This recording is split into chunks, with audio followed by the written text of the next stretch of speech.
Hi, everyone, and welcome to Brown Bag Lunch with me, Laura Collins, the athlete psychotherapist. Whether you're joining us live or you're listening on the recording afterwards, I'm so honored to have you here hanging out with us today. Please, if there's any questions or comments along the way, don't be shy to put them in the chat. Even if it's long after the live session itself, we would love to keep these conversations rolling. Today, I'm so excited. In the kitchen, I have my dear friend, Naseem Kapdi, who's the founder of Kimiya Coaching.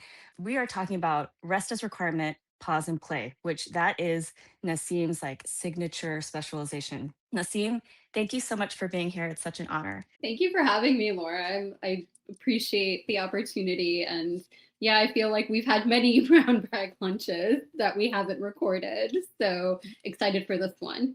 Same, agreed. Let's talk about pause and play.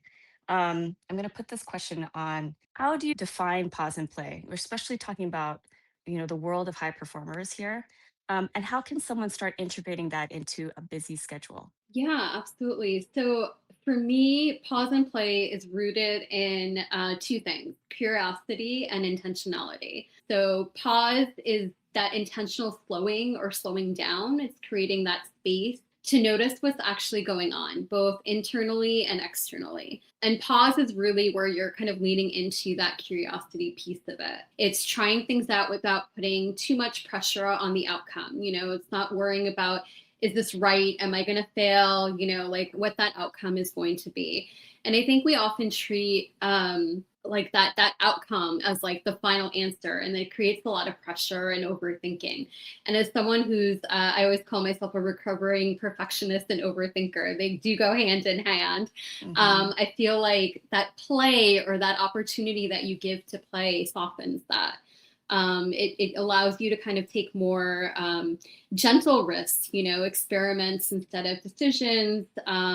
And it doesn't have to start big. It could be like 10 minutes to step away to journal or try something that you've been curious about, without, you don't necessarily have to commit to it long term. It's just about, doing testing and learning and kind of taking little actions. And even small pauses, they can shift how you show up.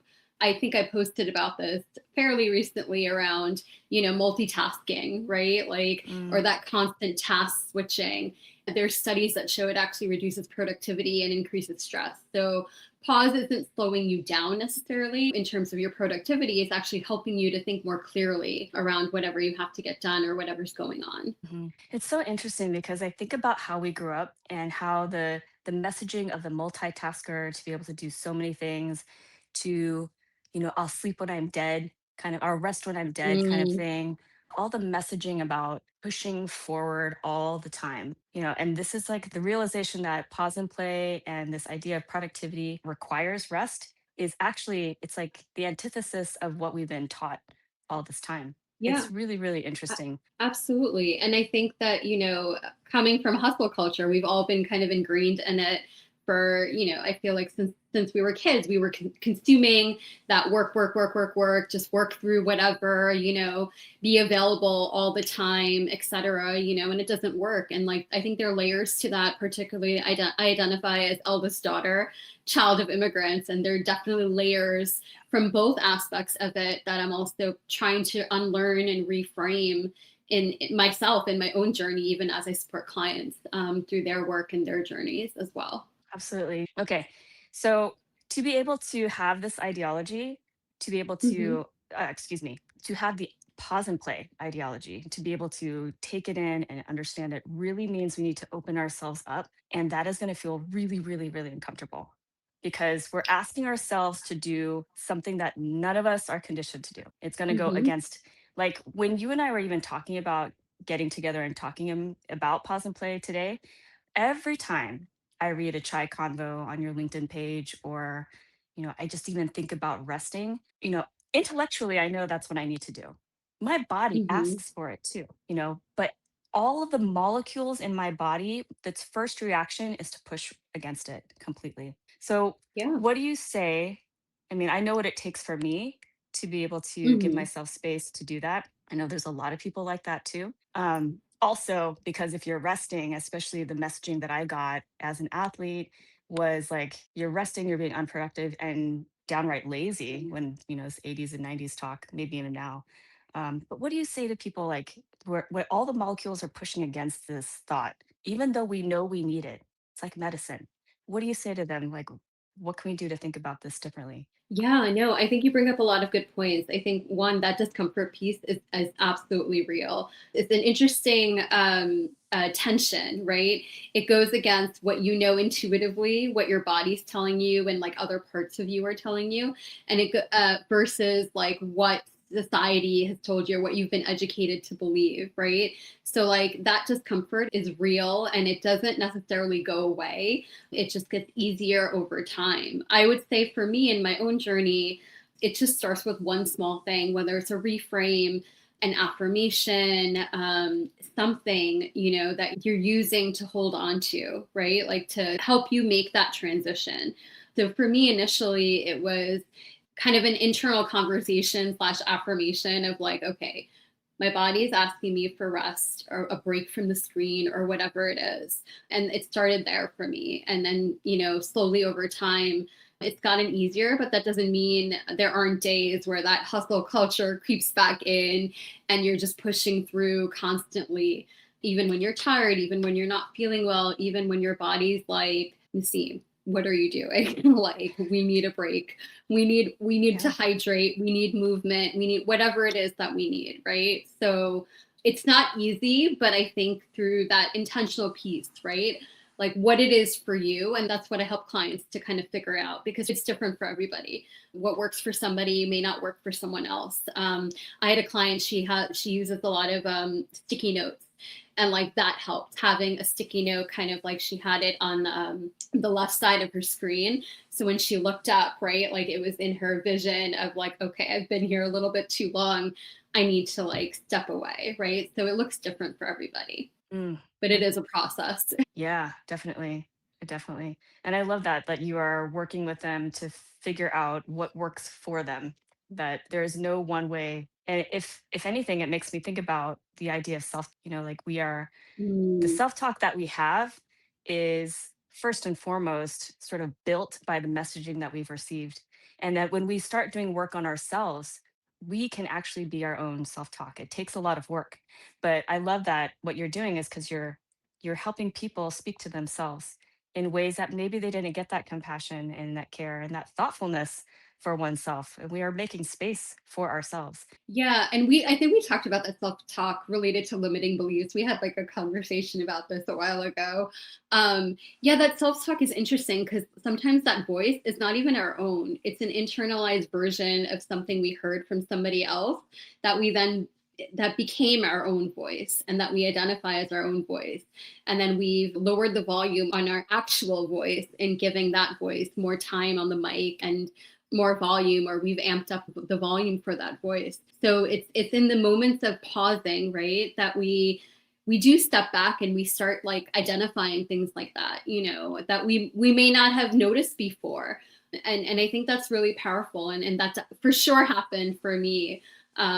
It's still, again, work in progress, as with a lot of things in life. I think our conversation, and I've had conversations with others around this, is with the self-talk piece, is when we're talking to our friends or our loved ones, right? We're telling them be gentle, take rest, etc. But then when it comes to ourselves, we're not talking to ourselves in the same Mhm. way. Yeah. There's a disconnect there. So yeah, there has to be a little bit of that reframe. But the first piece of it is to identify is through like reflection or listening to yourself, figure out all these things that are happening internally so that you can address them piece by piece with like micro steps. Like I'm never advocating for like a big change because like that's another thing I think with hustle culture. You look for that, and I think you see it in the sports world, that Cinderella story, that overnight success, but you don't look at like behind the scenes how many years of work it took, whether if you're an athlete, for example, like the work that you did behind the scenes in terms of like, training your body, learning the skills, sacrificing, time with like a loved one to go to, some kind of meet or a training or whatever it is, right? So like we don't look at all those little things, those little steps, and we don't even celebrate them, like I was reading a Substack from a really good friend, and she was talking about like celebrating the wins. And it's like we tell our friends, like, what are you doing to celebrate that? And we don't do that for ourselves. So It's true. like there has to be that shift, and like and that's where it starts. That pause allows us to do that. And then once it's named, that play allows us to kind of learn, experiment, take gentle steps, take gentle actions towards figuring things out, towards experimentation, leaning into your curiosity and figuring out again what works for you, so that you can meet whatever your goals are, or give yourself permission to do what you need to do, right? And in the way Yeah. that you need to do it. Yeah. And that leads me to think about burnout, or just even Mm. before you even get to burnout, I feel like is when you're to a crisp, you're just charred. But along the way, you have been, sort of stewing, simmering, grilling, or whatever it is. Can we talk about that a little bit? Like, Yeah. from the world of athletes, from high performers, it doesn't matter. Everybody's going to push themselves and they keep going and they keep going. And then suddenly we get to burnout. What are some signs that people might consider as burnout if they're looking at themselves? Yeah, I think so. There are a lot of different signs with burnout, and I think it starts with feeling like something's wrong, but not being able to name it. So, I also experienced burnout, and I feel like I'm still coming out of the other side a few years later with my healing journey with burnout. And I think for me, when I was experiencing burnout at the time, I didn't have the words for it. I didn't have the language. I just knew something was wrong. My body was telling me something. My voice was telling me something. Like everything was just like, something's wrong, something's wrong, something's wrong. But I couldn't express what it was, or I couldn't identify it because I didn't have the words for it. So that's a really tough feeling. And I feel like if you're going through that, definitely go to a trusted person, and share and get support. And I think like a lot more people are talking about burnout now. So hopefully it's reaching a wider audience, and people are kind of understanding those things. But I would say I wish I could tell that younger version of me, like, don't blame yourself for it. It's not your fault. You're not a failure. And the first step is you can't fix everything, right? Well, I think a lot of people think that they need a full kind of reset or a big plan. And it can feel very overwhelming when you're already feeling that tired, that exhaustion that comes with burnout, where you don't feel like doing anything, even getting out of bed sometimes. It's overwhelming to be like, well, just need to fix everything. It's like, well, Yeah. how can you fix everything when you're already like feeling what you're feeling and you're in the state? Initially, it might be maybe like 5 minutes of like journaling or breathing, or like stepping outside the door and catching some sunshine on your body. Like it can be like very simple in that way. And again, getting support that you need, mental health support, trusted friends or trusted people in your circle, your community to support you through it. Mm, I love that. What's coming to mind too is I think about especially the athlete community. To your point, we're saying hustle culture, sports culture. We're talking about the community around. And so to that point, it's not just like what is going on with me. Oftentimes I feel like people Mhm. are saying, what's wrong with me? As if something is Mhm. wrong. So let's talk to the culture. Let's talk to the community right now. If you are a person in the community and you're witnessing someone who it feels like burnout is happening, and I know for our athletics it can be like isolation, irritability, they get into more arguments with their teams, or Mhm. some kind of conflicts that are happening, can be that, or they can like kind of go into themselves and not be available, not be hanging out with the team, not be doing things as before. So, if we're noticing a loved one who is showing these signs, what can we do as a community to support that person? Yeah, I think that's a really good question. I think it's different depending on your relationship with the person, but I think it's don't let them self isolate. Like don't give up on them, don't give in, because even if they're not expressing the things that you're noticing, they may not be noticing, or they may not be able to express it. So don't necessarily use it as a moment to speak for them, or at them, but just show up for them. If you're noticing they are self isolating, see if you can just like, hey, can we go grab a cup of coffee, or, cup of chai or bubble tea, or whatever it is, right? Can we go grab that, like, make it maybe less about the other person and more about you. Like, oh, I Mhm. need this. just to like start and like, creating that safe space for them to feel like, okay, maybe I can share with this person what's going on. Don't make assumptions. I think that's where on both sides we make a lot of assumptions, and that's where miscommunication can happen. So just show up in whatever way. Like, oh, hey, can we go take a walk together? Like, I really need it. Coach worked me really hard. I really need like like an easy walk or whatever. So starting small in ways where you're kind of not centering the other person, but you kind of are. You're creating that safe space for them to feel like, okay, like I can breathe around this person. I can share with this person. That psychological safety, particularly with burnout, is with everything really, but like with burnout too, is really important. Yeah. Gosh, thank you so much for this. I really, really appreciate it. Everyone, please, banner time.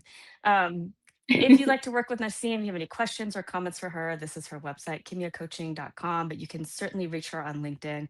She has fantastic, what's the word? I don't know what you call it. It's not like a newsletter, it's journaling or whatever. She's got great posts called Chai Convos. You have to join it. It's really, really fantastic, very thought provoking, and very gentle. What I love about your work, Nassim, is that you are a show of what it means to be strong.